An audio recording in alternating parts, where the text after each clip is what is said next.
historia de México. Al fin hoy queda completamente visto todo, bueno, todo para términos de el tema de la UNAM, ¿no? Obviamente por ver en general la historia de México falta mucho, ¿no? Pero en términos eh, del temario, vaya, que nos incumbe a nosotros, pues hoy es el último tema de historia de México, ¿no? Entonces, bueno, digo, lástima, se nos va a acabar de momento el chismecito histórico, pero al menos que no se diga que no la pasamos con madre en el chismecito histórico, ¿no? Entonces, bueno, hoy toca una cosa muy, pues, ya ciertamente monótona de la historia, que esta parte de los sexenios, ¿ok? Recordemos que es hasta Lázaro Cárdenas que inician propiamente los periodos de 6 años, ¿no?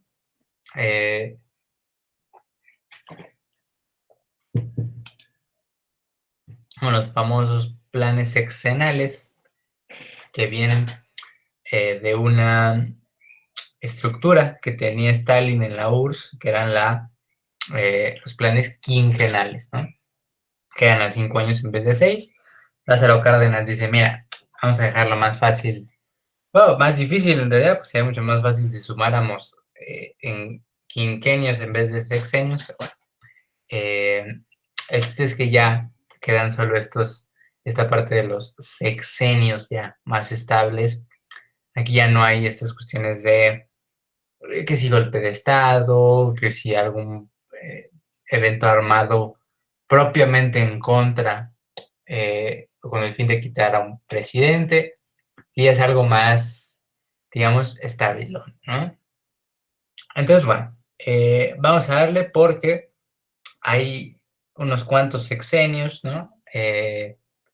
Desde que termina propiamente el de Lázaro Cárdenas en el 40, ¿no?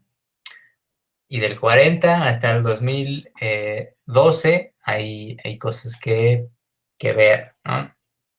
Entonces, bueno, vamos a darle de una vez con los presidentes que forman parte de lo que es el milagro mexicano, el tan alabado milagro mexicano, que no es otra cosa que una vez que pasan ciertos conflictos, sobre todo la revolución, la guerra cristera, Dios Maximato, entre Cárdenas, se forma, digamos, un colchón de estabilidad política y social. Entonces, claro, sin llamemos, sin el problema o sin la preocupación de la estabilidad política y social, pues te puedes centrar más en el desarrollo económico.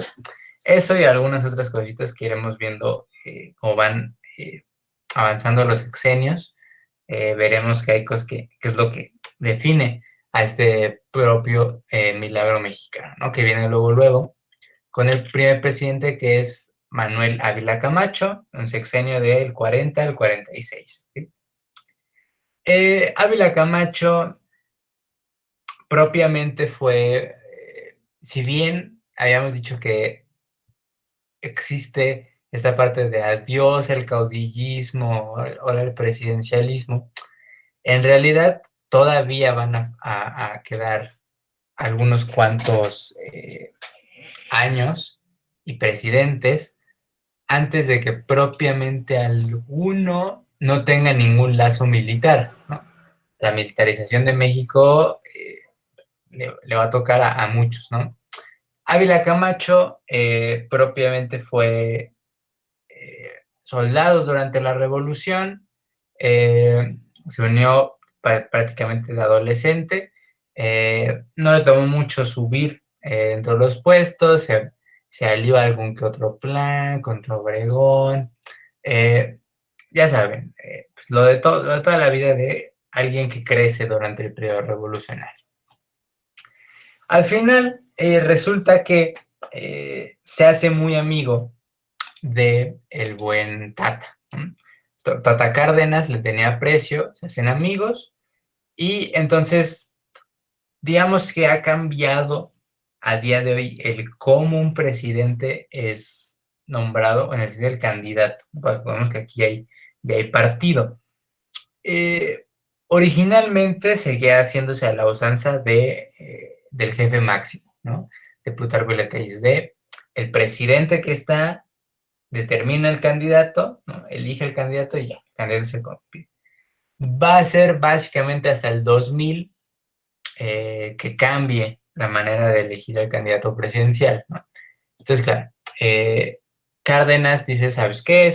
Me cae muy bien, se desarrolló como secretario de Guerra y Marina en el gobierno de Cárdenas y entonces lo destapan en el 39 como pues el que va a ser el siguiente presidente, ¿no? Hasta ahí todo muy ok. El problema es que sus elecciones fueron un poco peleagudas. Dentro de lo que se cuenta, ¿no? De lo que hay ahí registros, pues hay boletas electorales que ya estaban tachadas, o sea, ya estaba marcado él como presidente, se acarreó a gente a que llevara a votar, militares andaban ahí en las urnas, checaban de por quién aquí habías votado, y si no habías votado por él, tiraban digamos, tu hojita, ¿no? O sea, irregulares las elecciones de Ávila Camacho, ¿no? Durante su periodo, la deuda se mantiene ahí más o menos estable en 20 millones de dólares, perdón. No es realmente wow. Sin embargo, es importante porque veremos que esta deuda de repente va a bajar mucho y el crecimiento también, por lo que es propiamente el estallido del milagro mexicano. Como dato, el 64% de la población era analfabeta, o sea, después de la revolución, claro, unos cuantos años de lucha armada y de prácticamente una guerra civil, poco se le había dado en ese momento a la educación. De hecho, inicia una campaña en contra de la analfabetización. No fue tan fructífera como él pensaba, pero bueno, ahí va. Y luego, la iglesia. Bueno, sabemos que del 26 al 29, que se da la guerra cristera, la iglesia y el Estado quedaron ahí, no tan bien, ¿no? Lázaro Cárdenas propiamente tampoco hace nada en el plan de conciliar con la iglesia, entonces queda ahí con un poco, pero Ávila Camacho en toma de protesta se declara creyente católico. Entonces, bueno, de hecho, él propiamente, Ávila Camacho, y su hermano Maximino Ávila Camacho, se dedican durante el proceso de la guerra cristera, son militares, se dedican a combatir a los cristeros. Maximino fue más de armas y de mano dura, y Ávila Camacho fue de detener y hasta ahí, ¿no? Se fue como un poquito más mesurado.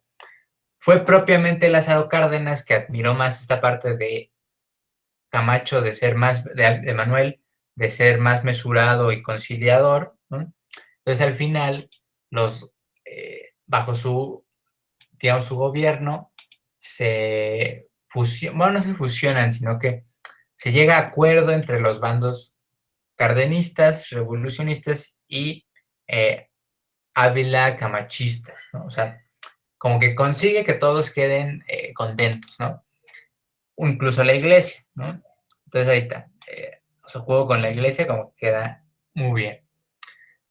Se desarrolló todo el sistema médico del país. Lo más importante es la creación propiamente del IMSS, ¿no? Del Instituto Mexicano del Seguro Social. Pues lo crea en el sexenio de Ávila Camacho, ¿no? Se crean varios hospitales, ¿no? En general se amplía todo el sistema médico, pero claro, el a tomar como un único acontecimiento importante, pues la propia creación del IMSS. Se crea un orden en el país ahí medio me dio a fuerza, ¿no? Repito, aunque estuvo medio chuecas su elección, realmente su administración tampoco fue tan de este estilo, llamémoslo autoritario y represivo, fue más de, se crea un relativo orden social en el país. El problema que había habido antes con la buena enseñanza que nos dejó Zapata, conocida por su gran frase, tierras, tierras, tierras, tierras, tierras, tierras, pues era que repartir tierras no era el problema. O sea, Lázaro Cárdenas propiamente reparte una cantidad brutal de hectáreas, es el presidente que más reparte tierras en la historia de México, pero pues no sirven si esas tierras igual no son muy dadas a ser fértiles o no están en zonas que probablemente puedes decir, qué buen pedazo de tierra me tocó. Entonces Ávila Camacho mete en México, aprovechando que inicia el proceso de industrialización, la irrigación, que la irrigación es simplemente esta posibilidad de sacar mangueras de pozos acuíferos y entonces, pasa el de la basura, perdón, y probablemente poder regar en periodos de sequía, ¿no? O sea, que no dependieras de que a Zeus se le ocurriera hacer llover, ¿no? A que Tlaloc echara ahí una miadita para que tu cosecha fuera fructífera, sino que podías abrirle una llave, regar y ya, ¿no? Eso es el sistema de irrigación. Pues claro, al primero que se le ocurrió, un poco era algo bastante obvio, ¿no? Si el problema era la sequía, pues pon más agua, pero bueno, quien lo digamos, solucionó, pues fue Ávila Camacho. Le toca a él la Segunda Guerra Mundial, ¿no? A México le hunden dos buques petroleros que estaban más hacia el océano que en el Golfo, pero bueno, dos submarinos nazis hunden buques petroleros mexicanos, dos para ser exactos, y Ávila Camacho declara la guerra contra el eje, ¿no? ¿Qué tenía que hacer México, que apenas se había salido de la crisis y que no tenía casi armas contra potencias como Alemania, que había casi conquistado maldita Europa él solo? Poco, pero pues su presencia fue ahí más que nada simbólica, ¿no? De hecho, les había contado el chismecito de que se reúnen el resto de, digamos, presidentes que se encuentran vivos, ¿no? Todos los expresidentes. Está Obregón, que todavía trae ahí Obregón, perdón. Plutarco Elías Calles, jefe máximo, que había sido exiliado por Lázaro Cárdenas. Y que queríamos saber en qué terminaba este encuentro. Fueron muy propios y simplemente lo que fue Lázaro Cárdenas le dijo a el jefe máximo, buenas tardes, general. El jefe máximo le contestó al Tata, buenas tardes, y no se dirigieron la palabra en el resto del tiempo que se dedicaron. Los trajo como generales de experiencia, a Lázaro Cárdenas lo mandó a defender el puerto de Veracruz, ¿no? Se repartieron un poco ahí estas cuestiones militares, pero el chiste es que con todos los países, con la bronca de, digamos, está en la Segunda Guerra Mundial, México empezó a vender petróleo, específicamente al grupo de los aliados, es decir, en vez de, obviamente, no al eje, ¿no? Sino Estados Unidos, Inglaterra, Francia. ¿Por qué? Porque no había otros. La URSS estaba también vendiendo petróleo, pero tenía problemas en Stalingrado, ya sabemos la invasión que se da por Alemania. Entonces México empezó a vender petróleo, parecía la morra de los dulces, ¿no? En el salón de prepa, así era México, ¿no? Empezó a vender petróleo como si no hubiera un mañana. Entonces, claro, eso lo llevó a ese famoso crecimiento económico impresionante que lo llevó propiamente al milagro mexicano, ¿no? Se da el auge del cine mexicano por lo mismo, porque no había no había otro país que produjera cine, y de repente pues México era la única opción y empezó. Que de hecho eso del cine de oro mexicano, ¿no? Tanto se le alaba, realmente fue una cuestión de un crítico de arte que de manera sarcástica, por lo malo que le parecía las producciones de la época, llamó a este periodo el cine de oro, pero oro entre comillas. O sea, realmente apestaba, según los críticos de arte, pero claro, se la tomaban un poco ahí a conveniencia y a día de hoy se sigue llamando el cine de oro, pero que tenía una connotación muy distinta para los críticos de la época. Sí, definitivamente. Piensa que pasaban dos cosas. Ya no hay quien les venda materia prima porque ellos están muy ocupados haciendo la guerra. Y que cuestión es que México es de esos países en vías de desarrollo que producen materias primas, pues materias primas las venden. Y después inició el famoso programa Braceros, ¿no? Que fue que como todos los hombres estadounidenses eran reclutados para la guerra, empezaron a irse a la guerra. Entonces, ¿quién iba a trabajar? Inició propiamente un movimiento donde las mujeres eran incentivadas a trabajar en la industria, pero incluso con algunas mujeres entrando al trabajo, al campo laboral, no daba abasto para Estados Unidos. Entonces México dijo, yo tengo gente bien chambeadora, te la mando, tú les pagas y listo. Entonces empezó este programa Braceros, donde mandaban mexicanos con permiso y visas laborales a trabajar en Estados Unidos. Les pagaban en dólares, mandaban en dólares, el dólar valía ya de por sí más que el peso. Entonces, claro, entró una cantidad de capital, importantísima. Entonces, eso llevó al crecimiento tan acelerado del PIB, ¿no? Y de la economía que conocemos hoy en día como milagro mexicano. Entonces, bueno, ahí está. Ávila Camacho sale del poder, va a morir muy tranquilo en su hacienda con su esposa, sin mucho que decir, ¿no? Entonces, quien le sucede va a ser su secretario de Gobernación. También se habían hecho amigos antes de entrar a la gobernatura, y Miguel Alemán Valdés funge como secretario de Gobernación de Ávila Camacho, y pues Ávila Camacho lo elige como el que va a ser el siguiente en la presidencia, ¿no? Miguel Alemán Valdés es un presidente de los pocos que todavía les alcanza el periodo de la popularidad del presidente. Aquí propiamente ya dejamos atrás la formación estrictamente militar. Alemán Valdés estudia en la Escuela Nacional Preparatoria, luego entra a la universidad a estudiar economía. Su padre fue soldado, ¿no? Durante la Revolución, y de hecho fue él quien, siguiendo su consejo, porque su padre le dijo, dedícate a algo más estable que las armas, ¿no? Entonces le hace caso, se dedica a la abogacía. Su carrera política empieza bastante después porque originalmente se dedica más a ejercer como abogado y a ejercicios de bienes raíces, tenía propiedades para regalar. Y ya después, con todas esas propiedades y esas riquezas que generaban esas propiedades, dijo, pues ahora ya tengo varo para financiar mi carrera política, y ni tonto ni perezoso empezó.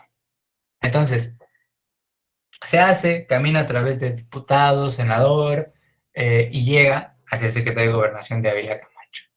Entra en el 46, dentro de lo más relevante es al final de su sexenio, con la creación de Ciudad Universitaria, ¿no? 1959, que si alguno ya fue a sacarse la foto, pues ya se habrá dado ahí un quemón de qué tal está CEU y sus islas. Ya cuando podamos regresar probablemente los vea fumando mota, todos en la Facultad de Filosofía en las islas de CEU, pero esas son historias para otra ocasión. Otra cosa importante es que Miguel Alemán Valdés no era como Ávila Camacho. Ávila Camacho era un muy, muy, muy, muy seguidor del cardenismo. Y Alemán Valdés como que no tanto, o sea, no está tan metido en la ideología de Lázaro Cárdenas. Entonces dejó un poco esta postura de izquierda que venía de Lázaro Cárdenas y se empezó a centrar más en el México capitalista, ¿no? Por eso está esta frase que decían algunos eh, periodistas de la época, bueno, cronistas más bien, que hablan de su sexenio, que es, enseñó a México a pensar en millones, ¿no? O sea, él era empresario básicamente, fue de formación abogado. Entonces, claro, tomó a México como una empresa y empezó a hacerla crecer. Si bien durante el gobierno de Ávila Camacho empezó la industrialización, donde llegó al punto chido fue eh, aquí con Alemán Valdés, ¿no? Repartió casi 5,000 hectáreas, ¿no? Dentro de las reformas agrícolas que hizo. Con la irrigación ya tenía un poco más sentido andar repartiendo tierras, ¿no? No como antes, que nada más era repartir tierras por repartir tierras. Con esta, eh, digamos, versión más capitalista de México, retoma unas relaciones mucho más amistosas con Estados Unidos, sobre todo porque desde la expropiación petrolera, o sea, fíjense, se hacen los tratados de Bucareli, se incumplen y se rompen los tratados de Bucareli, y después llega Lázaro Cárdenas y expropia el petróleo. Estados Unidos no quedó muy contento, pero con esta visión más capitalista de Alemán Valdés, como que Estados Unidos vuelve del lado de México. El presidente Truman viene de visita a México, Alemán Valdés se va a Nueva York, bueno, y a Washington, también es recibido muy bien, ¿no? Y pues como que inicia este proceso de volver a tener buena relación con Estados Unidos.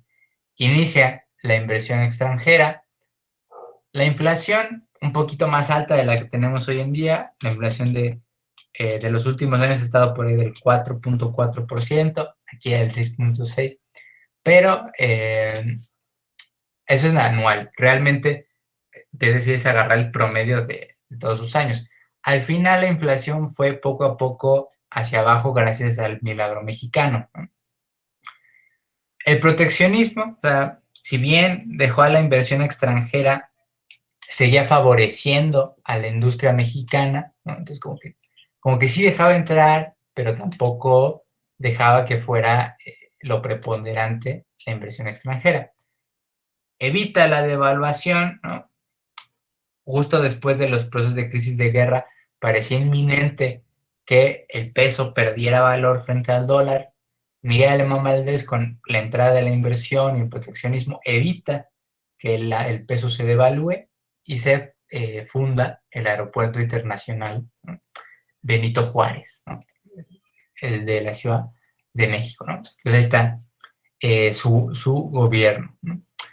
Entonces, bueno, de aquí viene Adolfo Ruiz Cortines, que era secretario, era parte del gabinete de Alemán Valdés, con Alemán Valdés que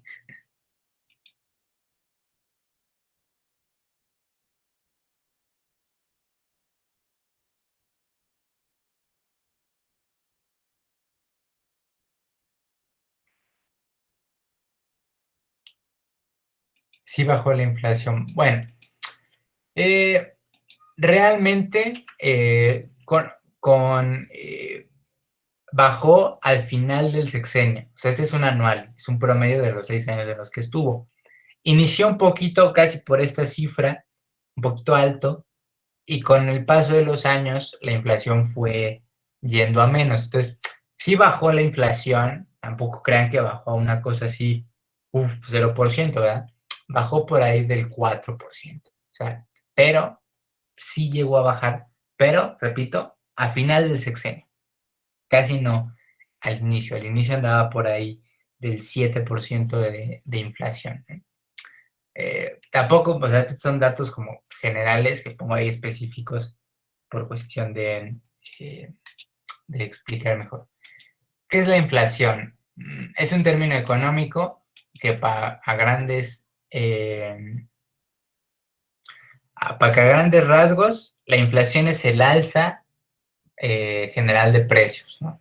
Es decir, cuando hay inflación, es que las cosas empiezan a costar más caro, más caro y más caro. Pero no es como, subió el huevo. No, es como subió el huevo, subió la electricidad, subió toda la canasta básica, o sea, subió todo. Esa es la inflación, que todo bien y servicio sube de precio. ¿Cómo evitó la devaluación? Bueno, México tuvo problemas con Estados Unidos desde la expropiación petrolera. Se hizo de varios enemigos, por así decirlo, porque Lázaro Cárdenas apoyó tenía mucho la revolución izquierdista, incluso que rozaba con militar con la URSS, entonces fue un problema. Con Ávila Camacho empezó ahí, pero gracias al estallido de la Segunda Guerra Mundial y el programa Braceros, que empezara a crecer la economía, fue que para el sexenio de Ávila Camacho, perdón, de Alemán Valdés, ya no se tiene que devaluar el peso. O sea, durante los 4 años de Ávila Camacho parecía innegable que se iba a tener que devaluar, pero con el crecimiento más o menos por allá del 7%, que fue lo que da durante el milagro mexicano, ahí se evita la necesidad de devaluar el peso. Simplemente fue una cuestión circunstancial de qué tanto creció la economía durante su sexenio. No fue que hiciera algo impactante para evitar que se devaluara el peso. Entonces, bueno, ya Luis Cortines, que repito, era parte del gabinete de Alemán Valdés, su formación estaba más en la contaduría, en la administración, ¿okay? Más que en el derecho. Deseaba una independencia económica, es decir, no quería propiamente ser dependiente de Estados Unidos, ¿no? Ya había empezado otra vez a hacerse relaciones, entonces dijo, sí, está muy chido que volvemos a hacer compas, todo, pero no quiero que la economía dependa de que somos compas de Estados Unidos. Entonces, bueno, se lo planteó, medio lo consiguió, medio sí, medio no. Bueno, lidió con el problema de indocumentados y los braceros, es decir, una vez que acabó la Segunda Guerra Mundial, pues supone que los braceros tenían que regresar, pero unos dijeron, Nel, oblígame perro, y se quedaron en Estados Unidos. Entonces, claro, empezó un problema con estos indocumentados y braceros que eran extraditados a México, ¿no? La devaluación, bueno, en su periodo ya estamos hablando del final del milagro mexicano, o sea, ya no es tanto de, uy, qué padre, porque claro, ya se acabó la Segunda Guerra, todos los demás países pueden volver a hacer sus cosas, entonces dejan de depender del comercio con México, inicia un proceso de devaluación, ¿no? El peso, que bien Alemán Valdés había podido evitar por los pelos, tampoco crean que lo evitó así magistralmente. O sea, simplemente fue capaz de aventarle el problema, la bolita, al siguiente sexenio. Y ese fue el de Adolfo Ruiz Cortines.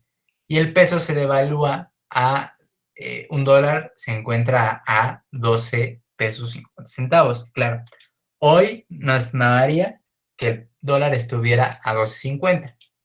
2.50 te salen unas sabritas y si bien te va, ¿no? De expendio.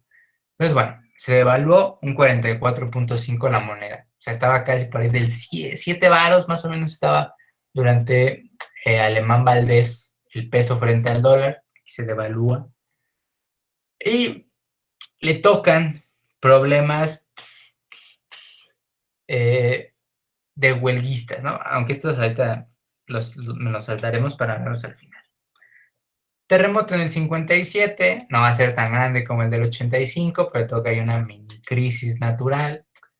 No lo hace muy bien, todos se quejan de que no entró a tiempo la ayuda del gobierno, igual que en el 85, pero bueno. Su gobierno fue mucho más austero, ¿no? Él sí se fue más en contra de la corrupción, que había empezado a tener ahí papel importante durante el gobierno de Alemán Valdés, ¿no? Que puso sus compas, De repente ahí se desaparecieron algunos que otros millones en algunas obras que nunca llegaron, ¿no?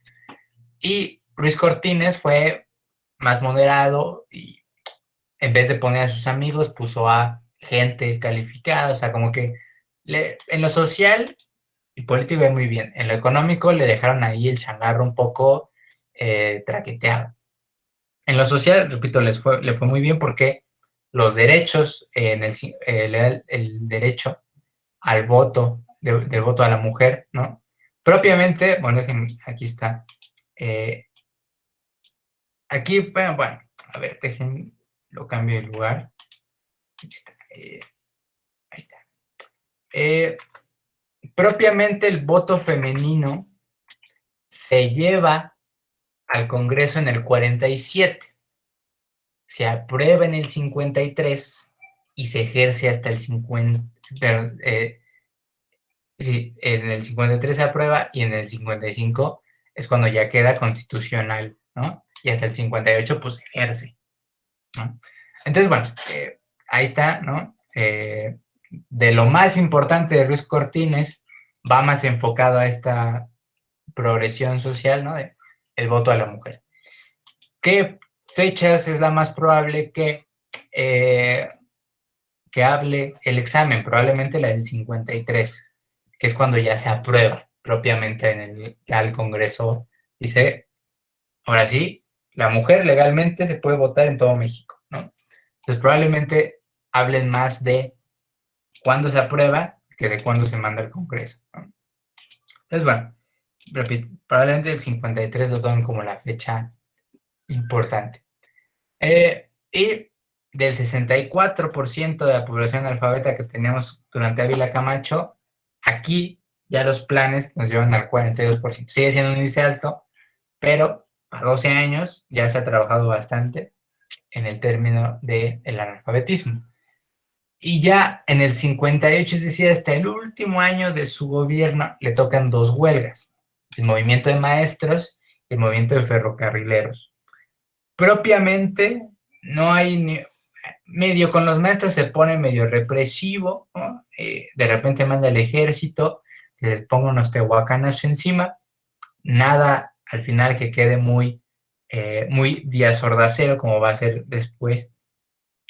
Entonces simplemente como que hace lo mismo que le hizo Alemán Valdés. Alemán Valdés le pasó la vuelta de la devaluación, bueno, le agarró los problemas de este último año sobre los movimientos y huelgas y se lo pasó al que sigue, ¿no? Entonces, al final, quien se va a hacer cargo de la huelga de ferrocarriles del 59 no es Cortines, sino su sucesor, que es López Mateos, ¿no?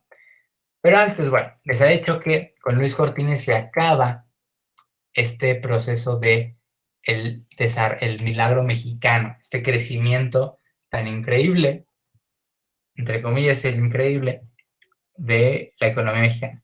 ¿Por qué pongo entre comillas increíble? Porque el crecimiento fue del 7%. Y adivinen qué creen.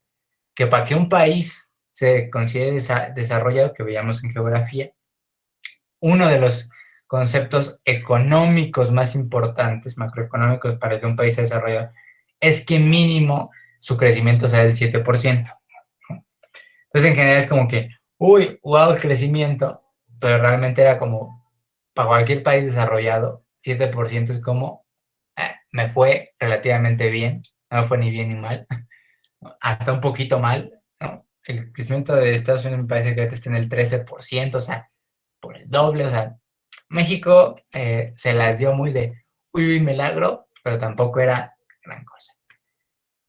El desarrollo estabilizador fue una cosa que tuvo varios procesos, ¿no? Primero está el secretario de Hacienda, Antonio Ortiz Mena, que propone este nuevo sistema.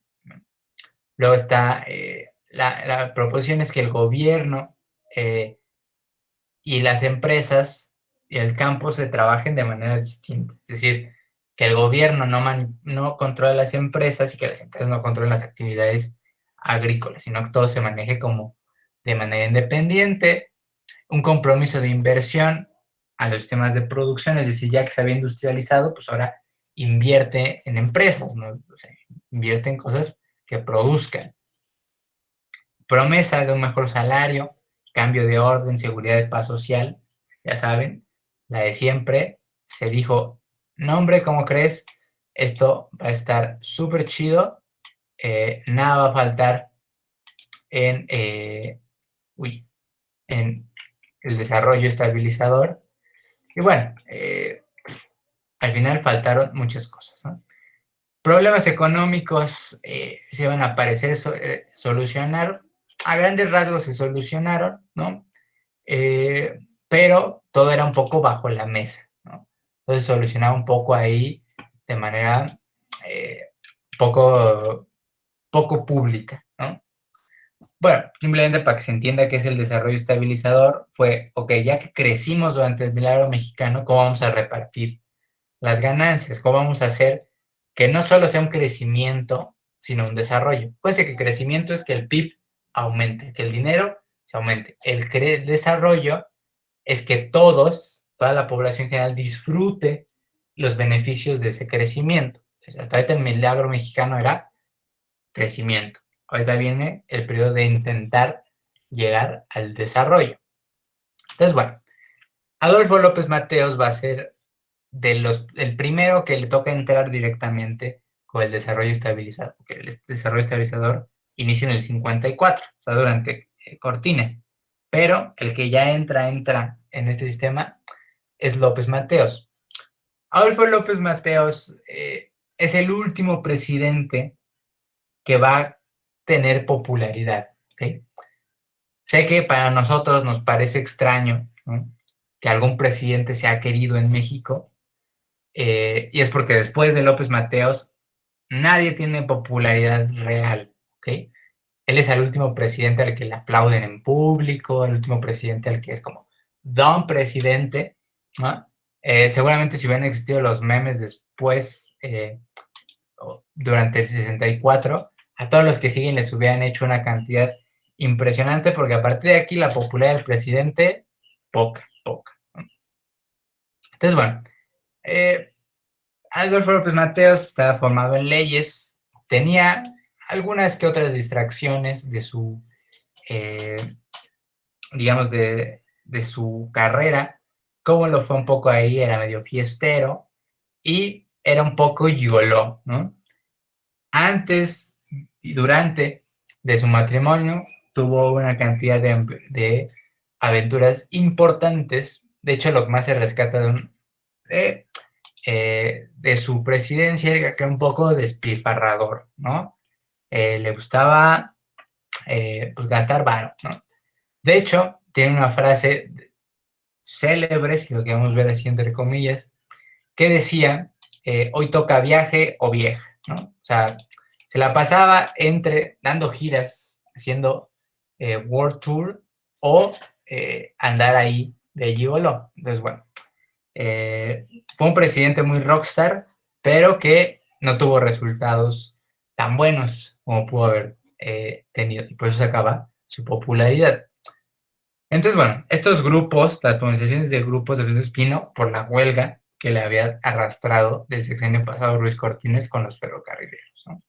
Medio represión, medio que sí, medio que no, queda ahí un poco no tan definido.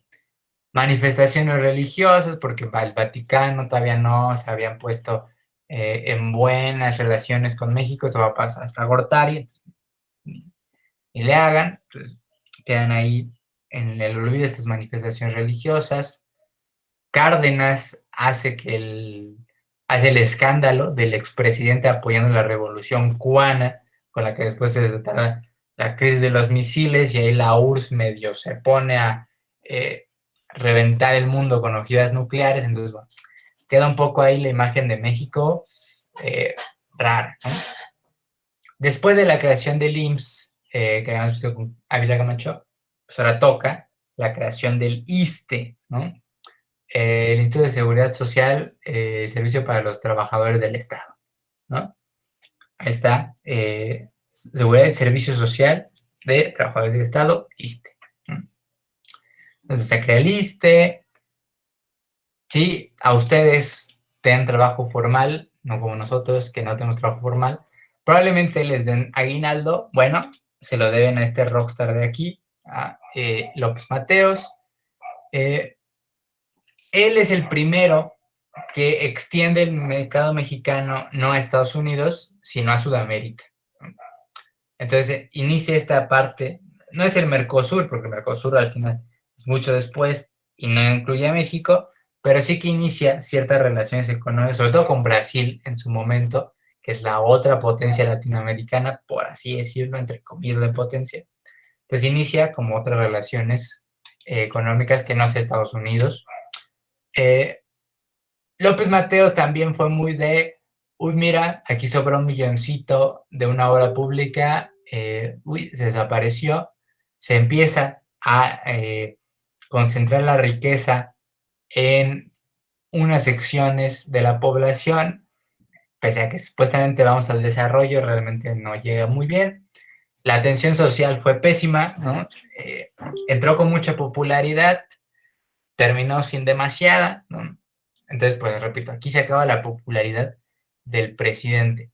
La inversión extranjera se mantiene estable, se crea la CONASUPO, ¿no? La Compañía Nacional de Subsistencias Populares, ¿no? Crea los textos, la Comisión Nacional de Textos Gratuitos y Obligatorios para en ese entonces nada más primaria, con el paso de los años se estableció hasta secundaria. Ahí está, ¿no? Libros gratis, everywhere. Y el dólar se mantiene estable, se sigue en 12.50. Entonces, el desarrollo estabilizador, eso va. Ya no es como que ya crecimos, pues ahora que no se nos vaya al garete todo. Pues bueno, la devaluación se mantiene estable, igual que la inflación. Después de López Mateos, que era más vivaracho, carita, un poco ahí gigoló, de buen ver, bien parecido, pues llega su contraparte. Que eran amigos cuando eran senadores, se hicieron compas y eran como, digamos, como complementos uno del otro. Estamos hablando de su relación con Gustavo Díaz Ordaz. Probablemente, ahí está la foto, ya se habían dado cuenta que seguramente es el presidente más feo de los Estados Unidos mexicanos ha tenido en su historia. Más feo. No lo digo yo, lo dice directamente su mamá. No es broma, literalmente su mamá afirmó varias veces, enfrente del propio Gustavo, qué hijo tan feo tengo. Entonces, bueno, ya sabemos un poco de dónde viene esta inseguridad proyectada en agresividad de Gustavo Díaz Ordaz. Digo, su mamá no mentía, feo como la chingada es, pero qué mala onda, ¿no? Bueno, Gustavo Díaz Ordaz siempre estudió en la Escuela Nacional Preparatoria y digamos que compensó la cara de tlacuache aplastado que tenía y la pobreza de su familia con ser un buen estudiante. Era tan pobre que no se podía comprar los libros de la prepa y los pedía préstamos, ¿no? Y era tan feo que tiene esta cara, ¿no? Entonces, bueno, le tocó básicamente a México el presidente más conservador, rígido e inflexible que le podía tocar en el peor momento, en la época de inestabilidad y de subversión más importante de la época. El 68 aquí en México está como, uy, wow, pero realmente el 68 fue un año que todo el mundo se le fue al carajo, ¿no? Está la primavera de Praga, movimientos en Irak, Medio Oriente, Asia, Europa, por todos lados, el 68 fue un lugar lleno de subversión. Pero bueno, en general en México le toca esta liberación juvenil, ¿no? Proveniente sobre todo de los movimientos ingleses, ya saben, los 60s, los hippies, obviamente, ¿no? Gente que se veía más o menos como me veo yo, pero con un poco más de mota encima. Pero bueno, en general le tocó esto, esta condición social, que obviamente va a terminar en lo más característico de su sexenio, que es el famoso movimiento del 68. Hay otras cosas, ¿no? Un aumento salarial, o sea, él tiene una formación en economía, ¿no? Es mucho más de vamos a hacer crecer capitalmente a México y un poco de los beneficios sociales que se jodan, ¿no? Básicamente es un poco eh, la, la forma de gobernar de Díaz Ordaz. En el 64 se da un movimiento de médicos, sobre todo por las diferencias salariales entre el ISSSTE, el IMSS y el SSA, que era el seguro, era un hospital público, pero que hoy en día ya no existe, el SSA. Pero bueno, el chiste es que había brechas salariales. Gustavo Díaz Ordaz dice, mira, conmigo no se mete ni Dios, y efectivamente les mandó, los médicos tomaron un hospital, mandó granaderos, lo sacó a palos y hasta llegó el movimiento de médicos. En el 66 hay un error, que dicen que es error, pero yo aseguro que alguien tuvo que tener la culpa porque fue una joyita de movimiento. El Diario de México cambió su puesto, cambió por error, estaba súper bien titular. Básicamente había dos noticias. Gustavo Díaz Ordaz anunciando algunas de sus mierdas y del otro lado un nuevo chimpancé que había llegado al Zoológico de México. Entonces los encabezados se confundieron y a Díaz Ordaz le pusieron el encabezado de se enriquece el zoológico, ¿no? Días después el Diario de México cierra, el dueño del Diario de México se autoexilia en Argentina, pero yo hubiera pagado lo que fuera por ver la cara de este tlacuache aplastado cuando vio que el titular que estaba abajo de su cara decía se enriquece el zoológico, porque estoy seguro que tuvo algún flashback de su mamá diciendo, pero qué feo hijo tengo. Entonces, bueno, al final ya sabemos que López Mateos consigue que se celebren aquí los Juegos Olímpicos del 68. Díaz Ordaz, como el maldito aburrido que era, pensaba que era una pérdida y malgaste de dinero. No los quiso hacer, pero al final se hicieron. Y obviamente el movimiento del 68 es lo que probablemente lo caracteriza su sexenio. Hablar del movimiento del 68 me llevaría aquí otras 2 horas, por lo que no lo vamos a hacer, pero a grandes rasgos, todo pasó porque Díaz Ordaz era declarado anticomunista y pensó que el movimiento de estudiantes estaba, digamos, liderado o tenía el fondo en el Partido Comunista Mexicano. Todo veía como una infiltración de la KGB, pensó que ahí había algún chanchullo raro, mandó represión, sabemos el Batallón Olimpia, los de Guante Blanco, 2 de octubre, decenas de muertos, tanto soldados como estudiantes, ¿no? No es propiamente hoy de lo que vamos a hablar del 68. Si quieren les paso después por ahí el link a algún que otro documental.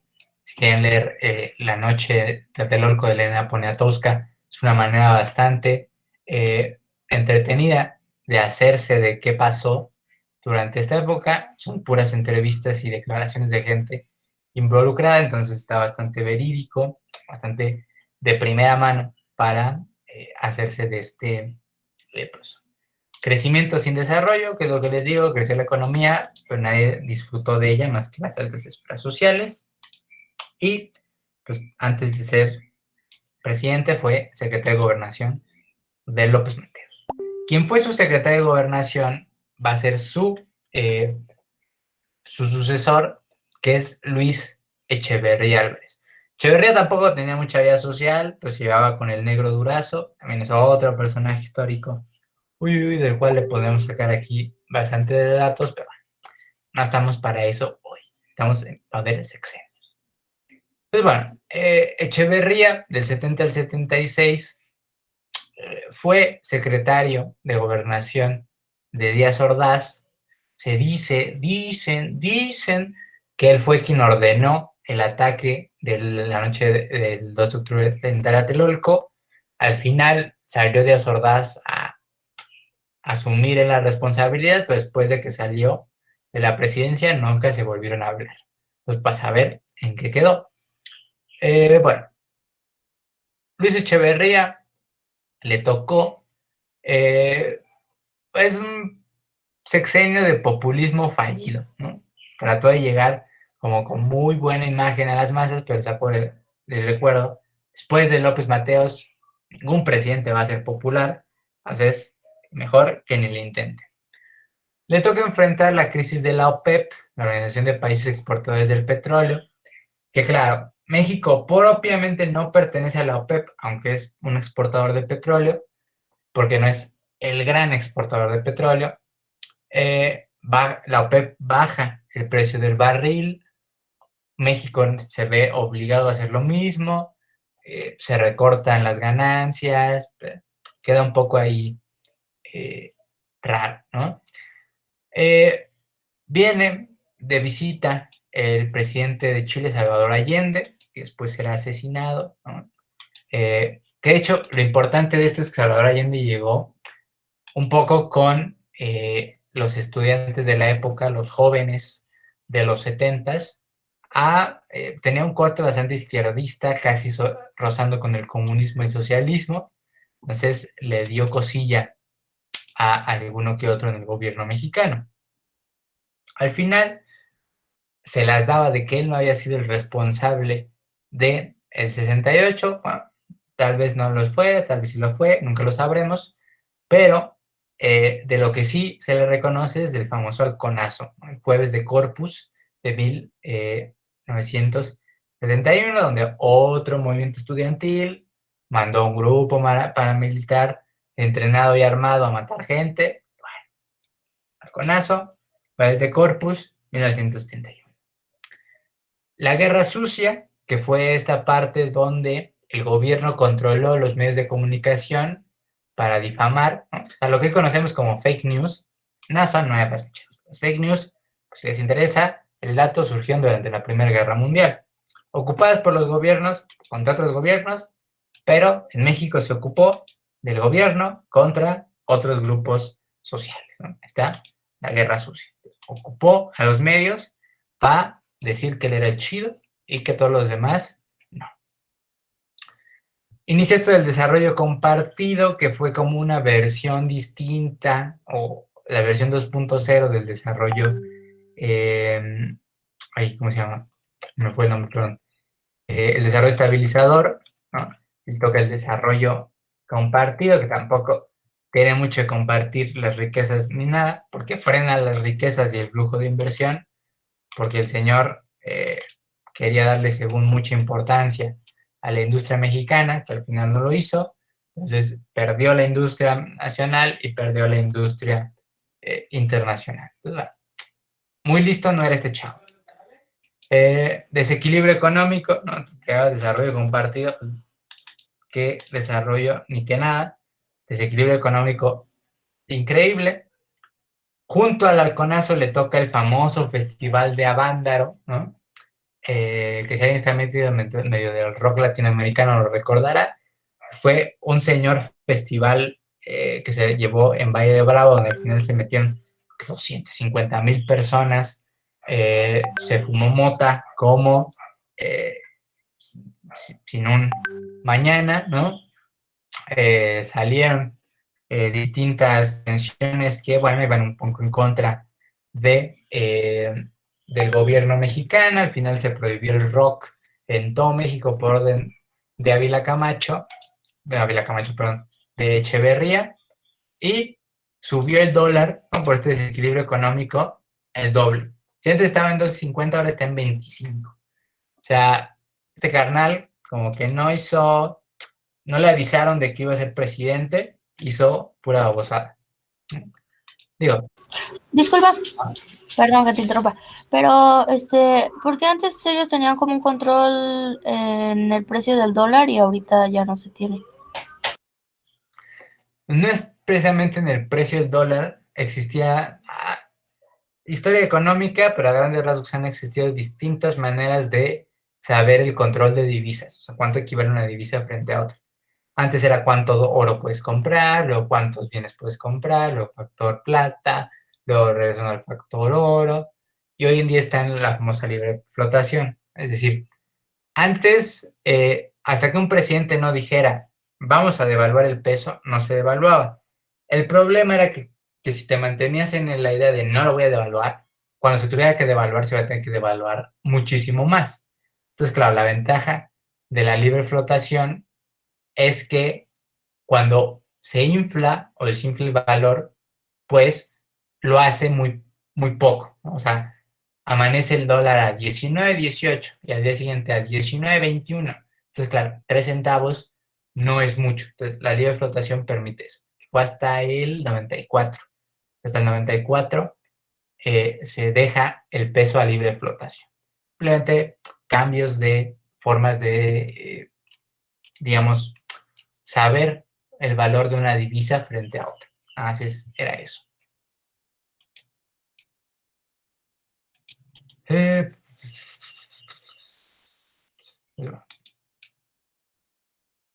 entonces, quien le sigue es otro compa de Luis Echeverría, que es, bueno, de hecho fue su profesor, dato curioso, durante la carrera de economía, que fue José López Portillo. López Portillo fue secretario de Hacienda de Echeverría y se le conoce por su famosa frase, defender el peso como un perro, ¿no? Y al final, como un perro, no tuvo ni puta idea de economía y no lo defendió. Entonces, bueno, López Portillo, ¿qué tiene de importante este carnal? Uno, era pelón, tan feo, no tan feo como Gustavo Díaz Ordaz. Llegó un poco chueco, se dice, llegó un poco chueco en las elecciones. Simplemente, ¿por qué? Porque nadie se presentó. O sea, fue como si fuera partido único. Entonces, se presentó un candidato, no hubo ningún otro partido que presentara un opositor, y pues claro, o votabas por Portillo o votabas por Portillo, no había de otro. Entonces, bueno, llega un poco raro al poder. Entra, habla de que va a reconstruir la economía de México. ¿Qué pasó? Ah, no le mandé mis fichas. No le mandé mis fichas. Ya, ¿tú se las mandaste? No, ya vale, borro. Bueno, entonces, sigo. Llega al poder y supuestamente divide su plan sexenal en 3 fases: recuperamiento, fortalecimiento y crecimiento. De hecho, durante los primeros 2 años se mantiene bastante austero y efectivamente México, que había sufrido ahí una devaluación importante, inicia otra vez a recuperarse económicamente, a volver a no crecer, pero sí que ya la deuda y la devaluación no fuera un problema tan importante. Pero se le cruzó en medio el descubrimiento de una planta, de un yacimiento petrolero, que supuestamente iba a traer millones y millones de dólares, ¿no? Entonces, ¿qué pasó? ¿Acaso López Portillo esperó a que saliera ese petróleo, se vendiera y ahora sí con ese dinero poder empezar a invertir? ¿Acaso planeó su economía y después dijo, ok, esto se va a ganar, por lo tanto podemos ganar esto? O opción C, empezó a gastar a lo pendejo y al final no defendió el peso como un perro. Ni como un perro, ni como hámster, ni nada defendió el peso. Efectivamente, opción C, no planea ni más de su economía, empezó a gastar. Dato curioso, para final de su sexenio en el último año se gastaban 7 millones de dólares por hora. O sea, gastó, gastó como mi pobre angelito con tarjeta de crédito del papá. O sea, bueno, también tuvo ahí sus cosillas, ¿no? Sus aventurillas, pero bueno. Este es que gastó, o sea,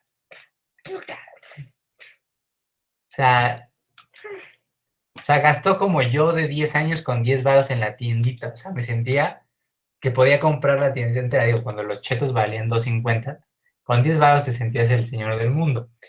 Entonces se sintió con los chetos a 2.50 y empezó a gastar. No, hombre, un genio, el señor.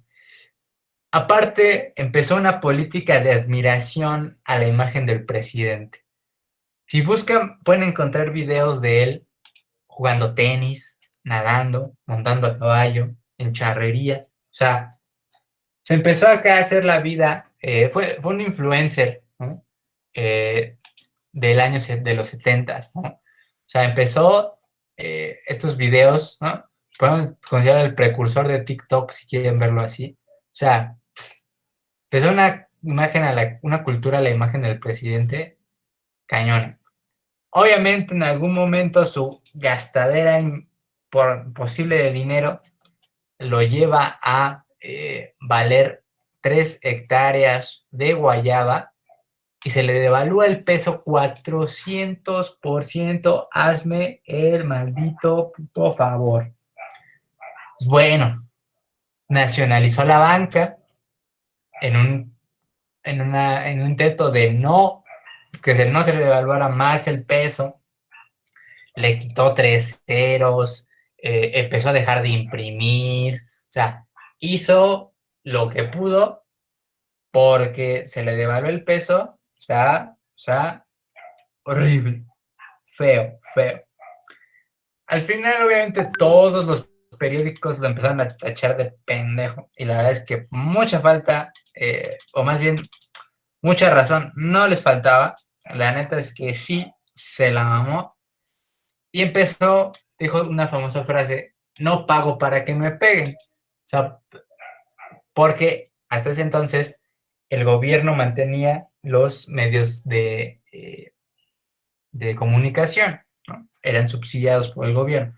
Entonces, claro, decían, oigan, yo les pago el periódico, y todavía en el periódico salen a decirme cosas, pues como, si tengo que decir que es un pendejo, es un pendejo. Y ni siquiera se lo dijeron explícitamente. O sea, no quiero pensar lo que hubiera pasado si le hubieran hecho memes como a Enrique Peña Nieto, que de los 120 millones de mexicanos, 100 millones le dijeron pendejo en algún momento en una buena red social. Entonces, no quiero pensar lo que hubiera dicho si le hubiera tocado vivir en esta época. Defender el peso como un perro lo defendió, pero ni lo defendió. Y al final se escudó con su frase, soy responsable del barco, no de la tormenta. Porque de nuevo bajaron el precio del petróleo y él dijo, ¿cómo? Si yo te estoy ganando un chingo con el petróleo. Entonces, ¿pero qué no tienes endeudado como el 97% de Pemex? O sea, sí, pero estoy ganando el petróleo. Entonces, se le fue horrible a López Portillo, ¿ok? Es la imagen de cómo no llevar la administración económica de un país. A grandes rasgos, eso es López Portillo. Exacto, nos salió mago el güey, ¿no?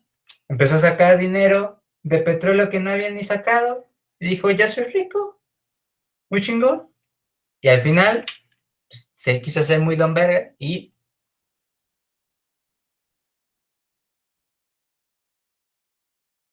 tremendo animal viene.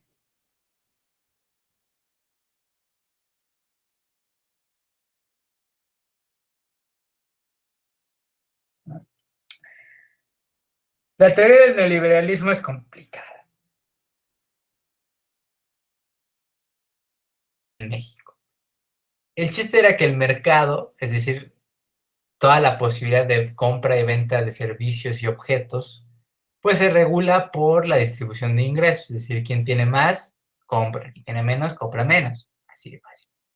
El Estado, en teoría, debe crear las condiciones para el libre mercado, para que cualquiera pueda decidir qué vender, qué comprar, de acuerdo a las leyes de oferta y demanda. Y la sociedad, pues somos nosotros que andamos gastando el dinero. Esa es la teoría de cómo en México realismo. Entonces, ¿qué pasó? Se promocionó un máximo crecimiento del mercado gracias a una economía de libre mercado. Se dijo, no, esto va a ser de huevos.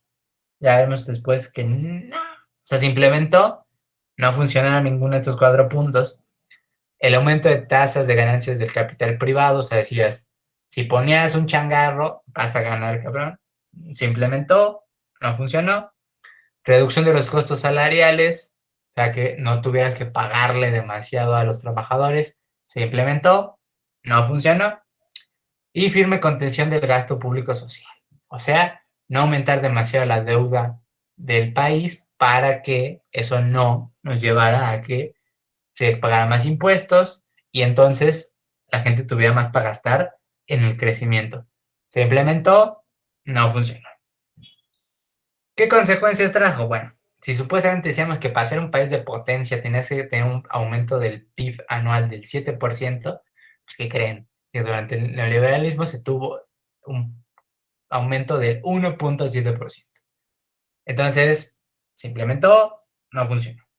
La agricultura se dejó aparte porque dijeron, ok, ahora el comercio es lo importante, entonces la agricultura creció un 0.8%. El problema es que México seguía siendo un país prácticamente el sector agrícola.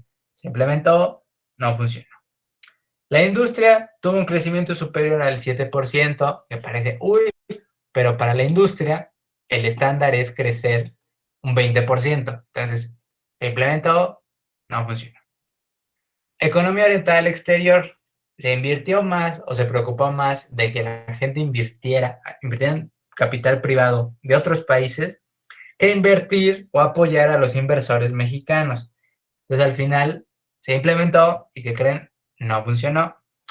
La deuda, que del 82 era de 84 millones de dólares, pasó al final de la implementación del neoliberalismo a 165 millones de dólares. Entonces, conclusión, se implementó, no funcionó. Y economía nacional privatizada, es decir, todas empezaron a del Estado, las paraestatales, y como pueden imaginar, se implementó, no funcionó. Entonces, en general, ¿por qué seguimos con el neoliberalismo? Bueno, porque, pues yo qué sé, no, yo no gobierno México, no sé para qué se sigue. Sí, históricamente podemos probar que se implementó, no funcionó, pero, ¿qué les puedo decir? Yo soy un humilde profesor de historia, no el secretario de Hacienda o el secretario de Economía, para decidir si la política neoliberal nos sigue o no afectando. De hecho, igual después les paso un texto que habla sobre el neoliberalismo en México, cómo es una cosa rara, porque ni es un sistema neoliberalista como el de Estados Unidos que implementó en su momento, ni es completamente libre, ni tampoco deja de controlar el mercado. Es un experimento raro que no funciona. Pero este es el neoliberalismo en México. Entonces, con la entrada del neoliberalismo, se hacen indispensables los conocimientos en economía e inicia la época de los tecnócratas. ¿Alguien iba a decir algo? Yo. Y que si puedes regresar tantito la anterior sí. diapositiva, por favor. Ahí está. Entonces me dicen cuando ya se pueda pasar. Entonces, bueno, ¿qué es esto de tecnócratas? ¿No? En lo que empezamos. Como se implementa el neoliberalismo, resulta indispensable tener conocimientos avanzados en las variables macroeconómicas. Entonces, habíamos visto que o los presidentes eran formados en economía o en administración, pero sobre todo en derecho. Pues aquí no, aquí vamos a tener 3 de corrido que van a tener una fuerte formación, no solo en economía, sino en economía en Estados Unidos. Entonces, en general, van a traer todos estos modelos económicos que funcionan en Estados Unidos, los tratan de implementar en México, medio funcionan, medio sí, medio no. Crisis por aquí, crisis por allá, devaluación del peso por aquí, por allá. Digo, ya le quitamos 4 ceros durante López Portillo. ¿qué más se puede perder, no?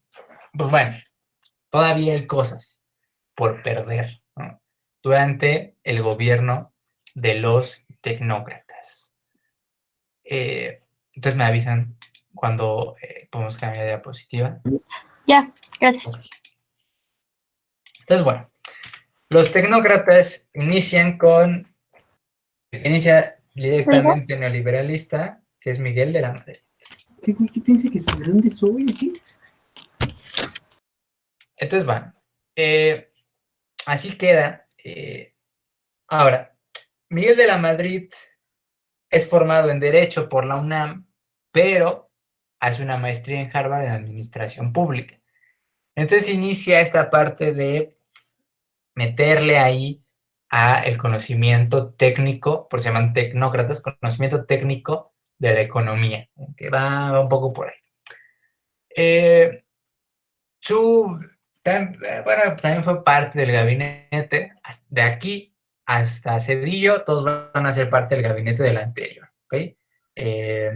Ya en qué secretaría, pues se quieren poner específicos, algunos de la Secretaría de Presupuesto y Desarrollo, otros de Hacienda. Realmente, estos últimos de los tecnócratas son de la Secretaría de Presupuesto y Desarrollo, que hoy en día es una secretaría que ya no existe, pero bueno. El gobierno de Miguel de la Madrid es el de las promesas que no se pudieron hacer, ¿no? Primero dijo, vamos a combatir a la corrupción, ¿no? Un cabecita de algodón diciendo que la corrupción se va a acabar. A mí me suena a déjà vu. Pero bueno, no lo consiguió. Repito, este es el sexenio de lo que se prometió, pero nada más no se pudo hacer. Inició más o menos ahí, como que sí iba el combate a la corrupción, pero de repente alguna otra va pública, se desapareció 1 millón por aquí, 1 millón por allá. De repente resulta que mi esposa anda dando viajes por toda Europa junto a un piano, nada más para que dé sus habilidades de concertista, o sea, por allá, ¿no? Negoció la deuda externa que había subido a los 165 millones de dólares, no la bajó mucho, si no me recuerdo la cifra exacta, como a los 120, o sea, tampoco bajó, la deuda externa. Le tocó el famosísimo sismo de 1985, escala Richter de 8.1. Al final, súper ineficiente, más rápido llegaron la gente, ¿no? Más rápido llegó la población antes que la ayuda de parte del gobierno. A partir de ahí, nadie confió en Miguel de la Madrid. Y de ahí vino la inflación más alta de la historia, el 100%. ¿Okay? No es la devaluación, ¿okay? La devaluación más alta es deportiva, 400%. La inflación de 100%, es decir, los precios se nos fueron, la devaluación al 100%, alta, ¿no? No es la más alta, es la más alta de 400, pero altilla. 15% el índice de desempleo, o sea, una cantidad horrible. Aumento del dólar en 450%. La deuda externa terminó agregando otros 83,000 millones de dólares. ¿Qué le vamos a...? México entra al GATT, ¿no? Que es Agreement of Traffic and Trade. O sea, hace un acuerdo por unificar el comercio entre México y rutas marítimas. Parecido a... No es propiamente parecido al Telecan, pero tiene más o menos la misma idea. Desarrollo comercial de México en el mundo. Se crea en el 83 el INEGI, ¿no? El Instituto Nacional de Estadística, Geografía e Información. Y aunque no sale a la luz durante esta época, aquí se gesta el inicio, a finales de su sexenio, el inicio del movimiento del EZLN, el Ejército Zapatista de Liberación Nacional. Ahorita, después de Gortari, veremos qué era el EZLN. Entonces, bueno, su secretario de presupuesto, ¿no? Pues bueno, de Miguel de la Madrid, fue el pelón más odiado de nuestro México de Oro, Carlos Salinas de Gortari. O sea, miren nada más cómo le brillaba la pelona a este duende desgraciado. Carlos Salinas de Gortari, bueno, ¿qué les puedo decir? Propiamente es un tecnócrata, estudia en la UNAM economía, en Harvard hace la maestría en economía política, después hace sobre esa misma el doctorado en economía política y se queda como gobierno y se crea como la maestría de administración pública. Entonces podemos ver ahí que es esta parte que les decía, fuerte conocimiento económico que viene de Estados Unidos. Todos sabemos que se enfrenta a Cuauhtémoc Cárdenas y a Cloutier del PAN, ¿no? Cárdenas no era del PRD todavía.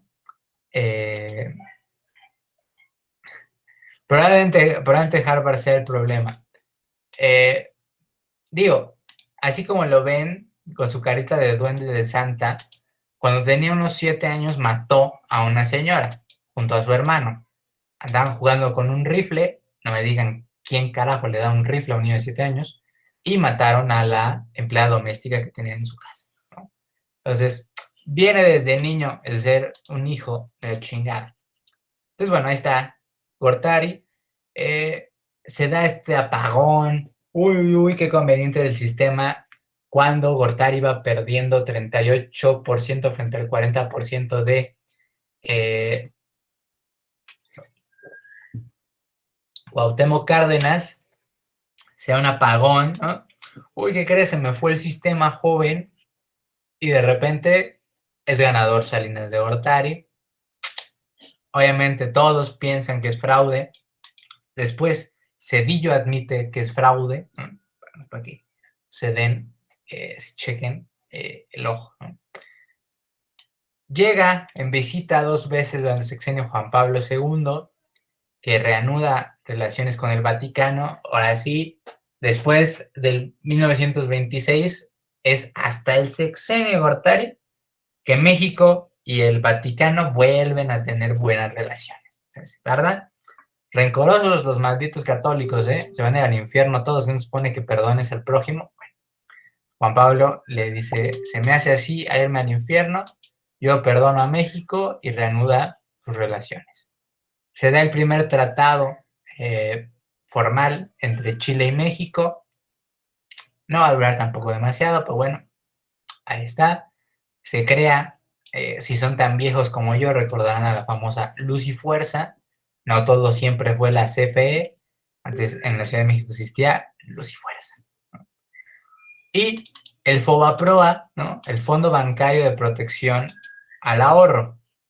Es un acrónimo, no son siglas, es el acrónimo de FOBAPROA, que será más importante en el siguiente sexenio. Quédense ahí.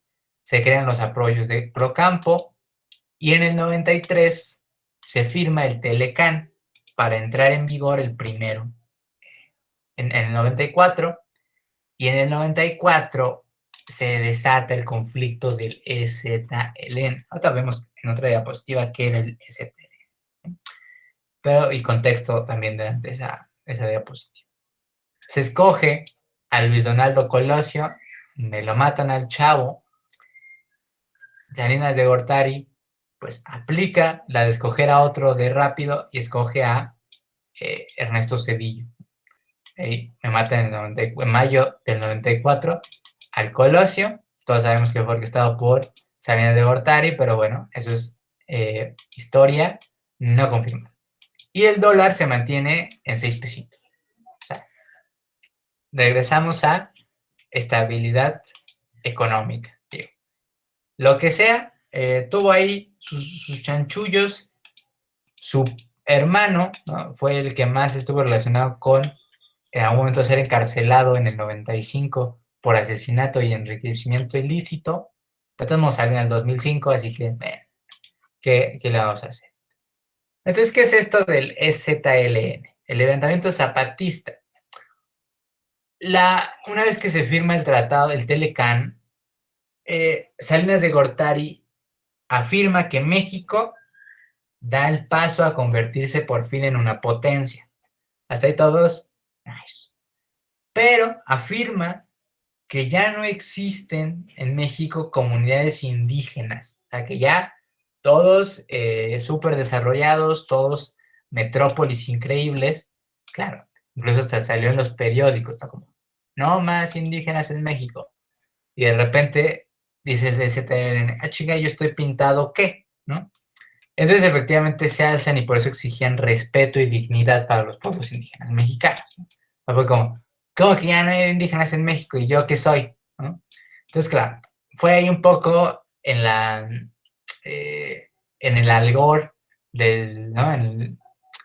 En este éxtasis de haber firmado el Telecán, que se le va ahí la declaración a Gortari, y bueno, el ZLN dice, sí, pues ahora se te viene, carnal, lo feo. Entonces, claro, entra el Telecán en vigor el 1 de enero y ese mismo día los insurgentes del ZLN toman distintos municipios en Chiapas, pues San Cristóbal, Altamirano, Las Margaritas, Ocosingo y Chanal.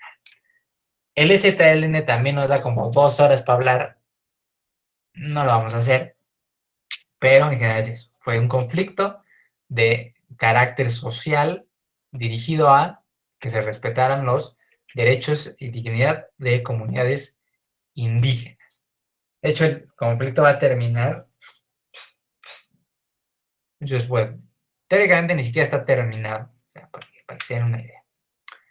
Pues bueno, después de que nos matan, F en el chat por Leonardo Colosio, pues bueno, que lo del EZLN, lo único que preguntan en el examen sobre el EZLN no es propiamente qué es, sino la fecha, es decir, en cuándo sale o por qué sale. Y es en el sexenio de Gortari, por las declaraciones que se saca mi carnal pelón, mi duende malvado, mi duende verde, de haber firmado el Telecán, ¿no? Simplemente es eso. Eso es para términos del examen, eso es el STL. Un movimiento de carácter social que busca la dignidad, o el respeto a la dignidad de pueblos indígenas. Eso es, ¿no? A grandes rasgos, ¿no? Pues bueno, aquí llega Ernesto Zedillo Ponce de León, mejor conocido simplemente como Ernesto Zedillo. Dato curioso, es el único presidente al que en medios se le llamaba por su título o su grado académico, el doctor Zedillo. Gortari también era doctor, pero pues, pelón, no hay quien lo pelara, entonces a él no le decían doctor. Al que sí le decían era a este hermoso hombre, que fue el último presidente del PRI que podemos decir, oye, qué buena onda fue, o más bien el único. Porque, bueno, probablemente Cárdenas no venía del PRI, ¿no? Aunque sí del abuelo, pero no se llamaba PRI. Entonces, de los sexenios que llevan siendo PRI,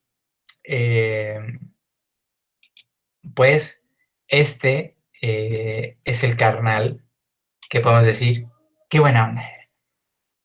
Zedillo es formado en el Politécnico en Economía y en Yale se saca el doctorado en Ciencias Políticas.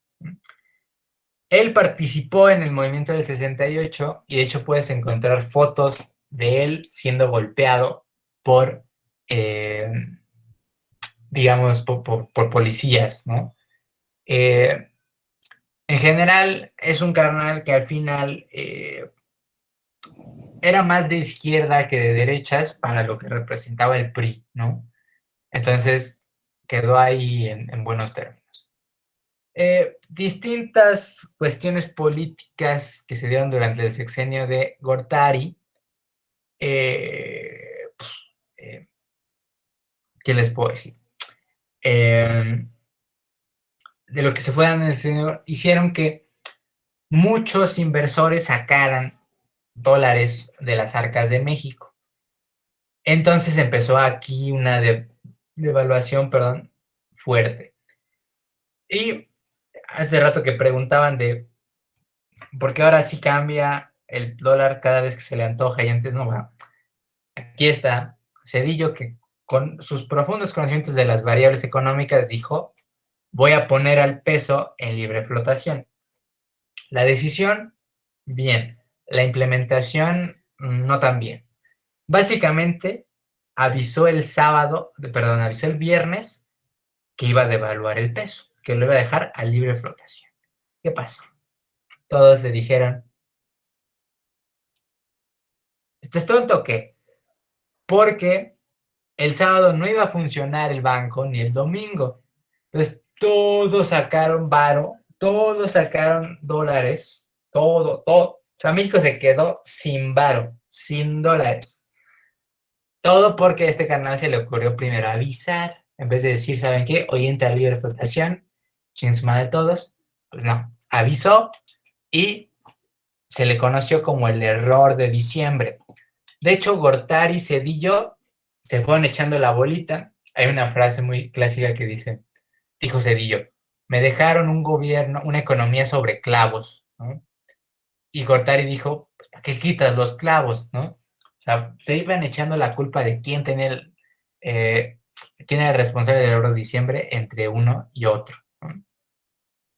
Le avisó específicamente no a sus amigos, sino a el Consejo de Empresarios Mexicanos.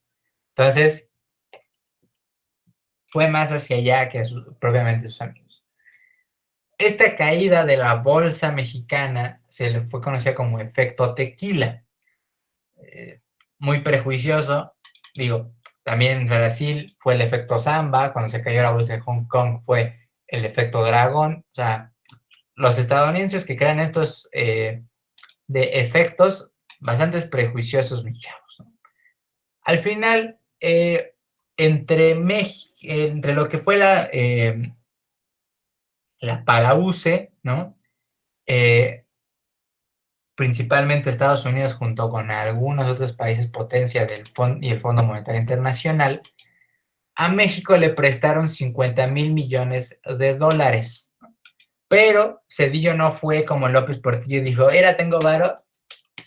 No, fue bastante más sensato.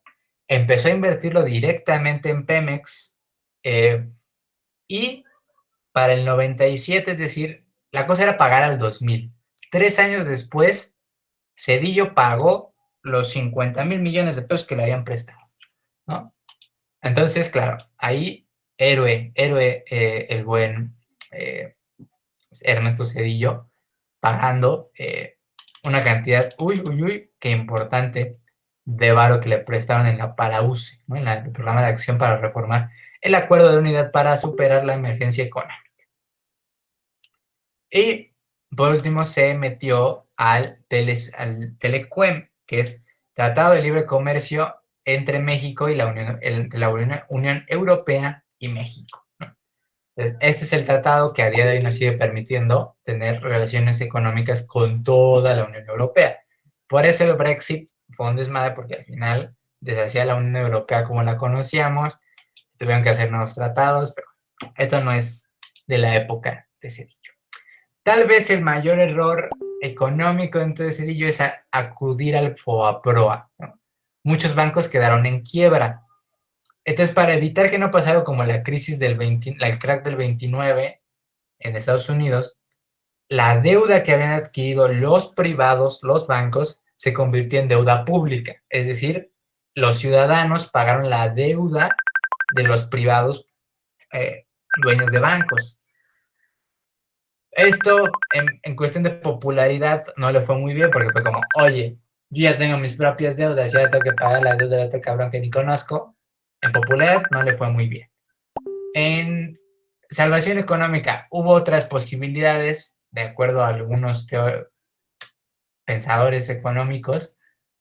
Al final fue la que se decidió, pues ni qué hacerle, se pagó esa deuda de manera pública. Pues, bueno. Al final, cuando gana el buen Vicente Fox, Ernesto Zedillo sale como macho caballero que es y acepta y felicita el cambio de régimen, y obviamente los dinosaurios del partido no tardaron en tacharlo de traidor, ¿no? Al final, el efecto tequila le ha dejado un poco ahí huella en su vida. A día de hoy se sigue dando clases en Yale, ¿no? Donde estudió, en la Universidad de Yale, y con algunas cuestiones de presupuesto de la ONU, ¿no? Ahí sigue chambeando el buen Zedillo, fuera, muy, muy, muy lejos de la política. Luego toca esto que es la alternancia política. ¿Qué significa un cambio de régimen? Es diferente la sucesión que la alternancia. La sucesión es sustituir, ¿no? Es decir, que ya no sea Díaz Ordaz, ahora es Echeverría, que ya no sea Gortari, ahora es Zedillo, que ya no sea, o sea, que sigue, pero sigue siendo de un partido.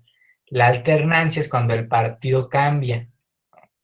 Por ejemplo, alternancia es de Zedillo a Fox, de Calderón a Peña y de Peña a nuestro cabecita de algodón, ¿no? Son cambios de partido, por lo tanto, alternancias políticas, ¿no? Simplemente es eso, cambie en su momento el partido. Obviamente el que llega después del PRI es el conocidísimo PAN, Partido Acción Nacional, fundado por Manuel González Marín en el 34, es el segundo partido más viejo de México, y el objetivo que plantea Marín en el 34 es reconstruir a México en todos los sentidos. Al final sabemos que PAN es un partido de extrema derecha, conservador, casi cuasi religioso. Entonces, bueno, muy ad hoc al día de hoy, la verdad es que no está el PAN, ¿no? Obviamente entra nuestro señor bigotón, Botitas Chan, Vicente Fox Quesadilla, ¿no? Para los compas, del 2000 al 2006. Es licenciado en Administración de Empresas. Le digo licenciado entre comillas porque terminó la carrera, terminó los créditos, pero nunca se tituló. Entonces, si alguien les dice que el título es demasiado importante, díganle, Vicente Fox fue presidente y ni siquiera título tenía, ¿no? Entonces, bueno, licenciado entre comillas.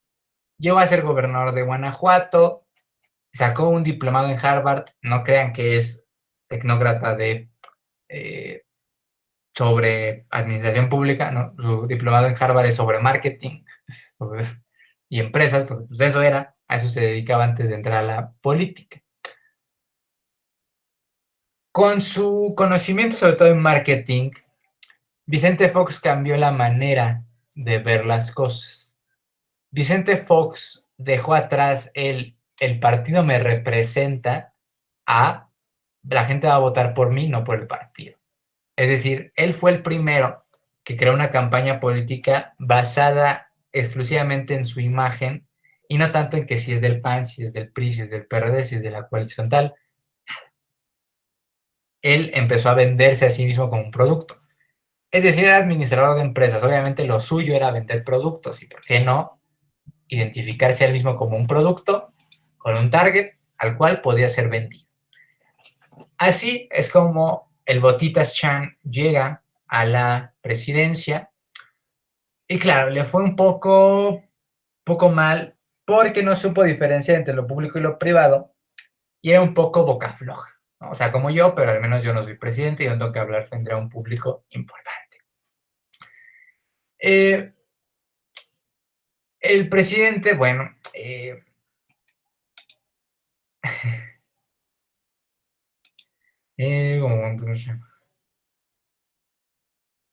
bueno, puede ser. Entonces, en general, aquí tenemos a nuestro leak, al leak, que quiere hacer mucho y no hace casi nada. ¿Por qué? No tanto porque sea un inepto, que sí lo fue, pero pensó que la popularidad que le había dado el pueblo le iba a llevar a ceder al Congreso a sus caprichos, pero no, porque el Congreso seguía siendo mayoritariamente priista. De hecho, él mismo declaró en alguna ocasión, el presidente propone y el Congreso dispone.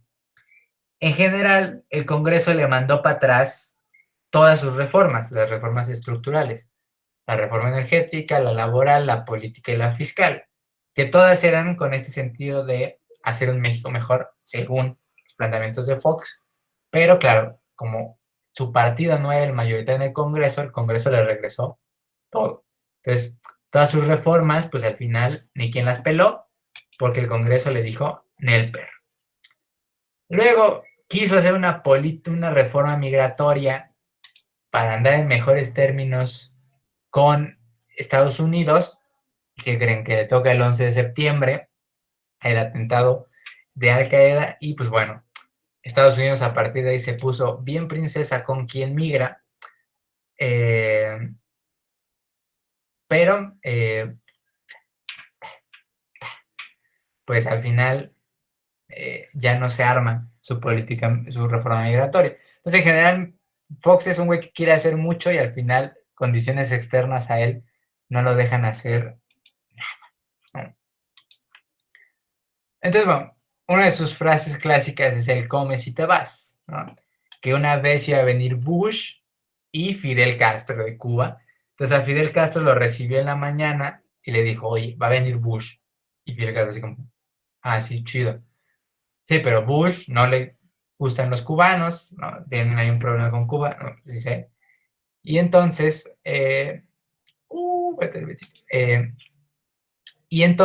lo que ocurre es que Fox le dice a Fidel Castro, bueno, comes y te vas. O sea, se le invitó a desayunar, le dijo, ya acabas, te regresas para tu pinche isla y hasta que venga Bush, ¿no? O sea, tuvo mucho esta de darle preferencia a sus relaciones con Estados Unidos.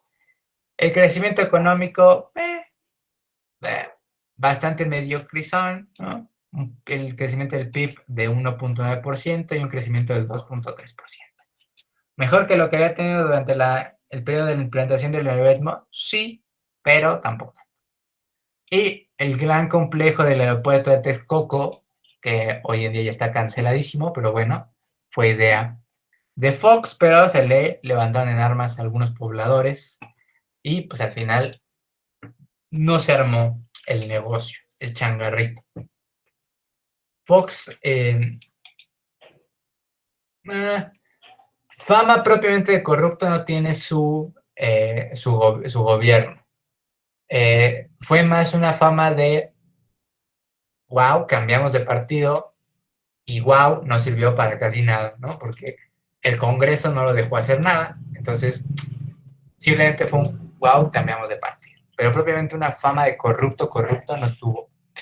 La fama de corrupto va a llegar hasta Peña Nieto, porque aquí el Felipe Calderón va a tener fama de estudiante de FES Aragón, o sea, borracho, pero buen muchacho, ¿no? Felipe Calderón, que aquí tenemos una increíble foto de él sobrio, pues resulta y resalta que deja esta parte de ser experto en economía, regresa a ser un licenciado en Derecho por la Escuela Libre de Derecho, hace una maestría en Economía en la ITAM y después una en Harvard en Administración Pública. A grandes rasgos, para que me entiendan, es el periodo más violento de los últimos 50 años. O sea, unos 60,000 muertos durante un sexenio propios de la guerra del narcotráfico, pero 120,000 homicidios dolosos se dieron durante su sexenio. O sea, los mismos que ya se chingó el COVID, se le chingó él en su sexenio, pero en homicidios dolosos. Otra vez tenemos fraude electoral. Ya saben que el cabecita de algodón se nos fue a hacer su protesta ahí él solo al Zócalo, que bueno, pues de nada le sirvió, pero bueno, ahí estuvo. La inseguridad y la narcoviolencia se nos fueron para el cielo, dando como resultado 60,000 muertos directamente de la guerra contra el narcotráfico, repito, en general, 120,000 por homicidio doloso, o sea, el doble. En términos económicos, la inflación se mantuvo baja, la deuda externa se controló, no se combatió mucho a la pobreza quedó un poco ahí en términos iguales. El problema fue toda la cuestión de inseguridad y de violencia durante su sexenio. También tuvo ahí alguna que otra represión contra periodistas, ¿no? Como lo fue en su caso Aristegui, cuando le dijo que era un viejo borracho, que no sé qué se ofende, o como diría mi abuelita, la verdad no peca, pero incomoda, porque efectivamente, si ustedes ven algunos videos de él en tomas de protesta o en eventos públicos, se ve que viene hasta el huevo, ¿no? Digo, yo me he puesto peor que Felipe Calderón, pero al menos no lo hago en un evento público, ¿no? Al menos no vengo aquí a dar clase, mientras uno se me va, y empiezo a llorar y decirles, chicos, los quiero a todos. No, pero Felipe Calderón no tenía respeto de Dios, y bueno, al final hoy en día tiene su partido, México Libre, anda ahí de opositor en Twitter, y todos sabemos que es un mendigo borracho que nada más estuvo aquí haciéndose güey en el sexenio. Y luego tenemos al presidente más atacado de México, que no es AMLO, es el presidente más memeable del maldito mundo. Estamos hablando de el 1 minuto, no menos como 5, del Monterrey es un estado, del infrastructure y del no sé saludar a un presidente adecuadamente, dentro de otros de sus grandes chistes como el mayor comediante de México, Enrique Peña Papacito Nieto, ¿no? El Lord, ¿no? Nuestro Tlatoani, Lord Peña, el copete indomable, ¿no? El pendejo insuperable, nuestro licenciado en Derecho con maestría en Administración, pero que después salió que su maestría había sido plagiada, por lo tanto ni maestría, y probablemente en Derecho también hizo algún que otro plagio, así que ni licenciado ni maestro, pero Lord Peña. Tan lindo, sigue tan pendejo como la última vez como la vez que te perdí, ¿no? Es probablemente la frase que mejor nos ilustre. Obviamente le toca una cantidad de escándalos impresionante, ¿no? Los 43 de Ayotzinapa, ejecuciones extrajudiciales, el famoso, el caso de la Casa Blanca, la Gaviota, 123,000 homicidios durante su sexenio, 47 periodistas asesinados, qué bueno que estudié periodismo después de que este canal se fue, 553.3 millones de pobres, hace sus famosas reformas estructurales, la laboral, energética, la de competencia económica, la de Hacienda y la educativa, todas que han valido para puro queso, y al menos tenemos la inflación bajo control. Eso sí, la deuda disparadísima. Ahorita no tengo exactamente el dato exacto de cuánto es la deuda, pero la deuda que hay en día en México, 97% de esa deuda nos las dio el buen Lord Peña Nieto, ¿no? De este no ando demasiado porque la verdad es que ya de por sí el examen creo que llegaba solo hasta Felipe Calderón. Yo meto a Peña Nieto simplemente porque es el último, para saber si hablan de él en realidad, pero pues ahí está.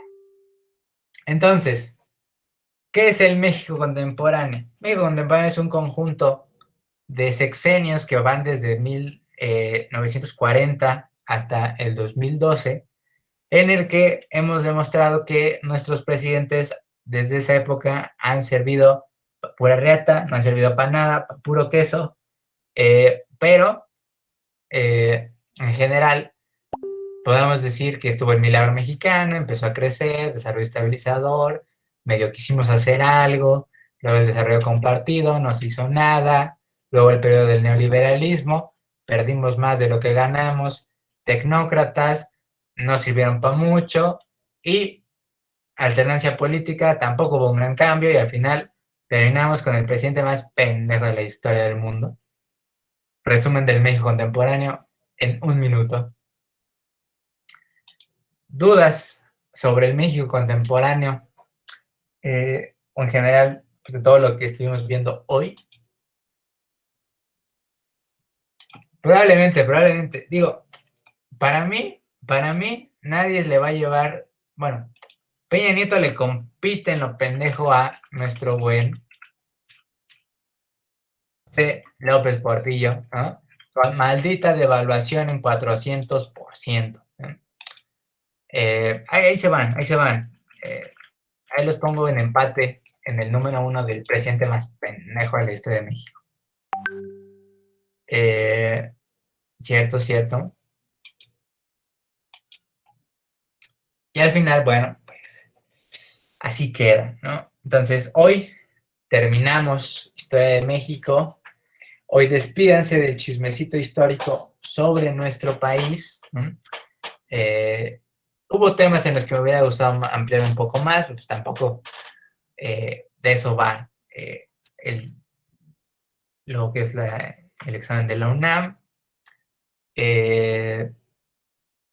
Y así, ¿no? Hay temas en los que me hubiera gustado ahondar más, como el ZLN, la historia propiamente del Tratado de Libre Comercio, dedicarle al menos 1 hora a cada sexenio, ¿no? Que da sin problemas. Hablar un poco más de cómo ahondar en esto del neoliberalismo en México, el milagro mexicano, el desarrollo estabilizador, cómo influyó la revolución cubana en México, cómo fue la Segunda Guerra Mundial vista en el sexenio de Ávila Camacho, cómo fue la Guerra Fría dentro de México. Hay cosas de las que me hubiera gustado más hablar en el México contemporáneo, pero pues el tiempo ya no nos da para ese tipo de cosas, ¿no? Pues entonces, ¿alguna duda que quede ahí? Efectivamente, a día de hoy lo que queda de deuda externa, a ver, deuda...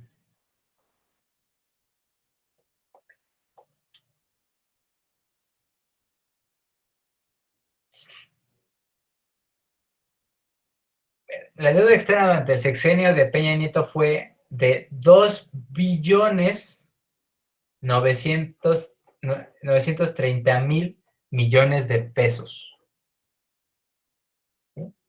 2.930.000 millones de pesos. O sea, si pensaban que, 180 millones de dólares era mucho, Peña Nieto se superó absorbiendo deuda. Exacto, es un hola verga. ¿Por qué tanto? Bueno, con sus reformas energéticas, laborales, pues fue haciéndose deuda con distintos países, sobre todo Estados Unidos, por sus reformas sobre todo. El inicio del aeropuerto, de obras públicas financiadas por Estados Unidos, quedó ahí un poco por eso, porque todos quedamos. ¿Pagó algo? Bueno, propiamente él no paga nada, pagamos nuestros impuestos y créeme, nos quedan unas cuantas décadas por pagar deuda externa, porque 2.930.000 millones de pesos nos salen en un año de presupuesto. Entonces, debemos una cantidad importante del PIB, ¿no? Entonces, ya les digo yo, que quedan unas cuantas décadas que probablemente pagaremos nosotros cuando entremos al sistema del SAT formalmente. Así que, ¿cuál sería el resumen de la clase? El que di. Aprendimos que México contemporáneo fue milagro mexicano, creció la economía, desarrollo estabilizador, desarrollo compartido. La economía no fue a mucho. Algún movimiento por acá, Díaz Ordaz matando estudiantes en el 68, Luis Echeverría matando estudiantes en el 71, López Portillo cagando la economía magistralmente. Todo termina con entrada del neoliberalismo, los tecnócratas no saben hacer mucho, crisis en el 94, llega Fox, no cambia demasiado, durante el sexenio de Calderón, perdemos unos cuantos miles a causa de, cientos de miles a causa de homicidios dolosos, y durante Peña Nieto ni se diga lo mal que le fue a México. Ese sería el resumen de hoy. Ya por cada sexenio lo resumí. O sea, piensen que estamos hablando de 1940 resumido en 22 diapositivas. Más que eso, no puedo resumir.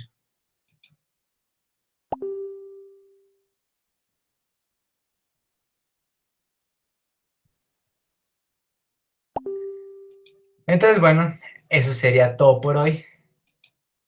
Por México, Historia de México.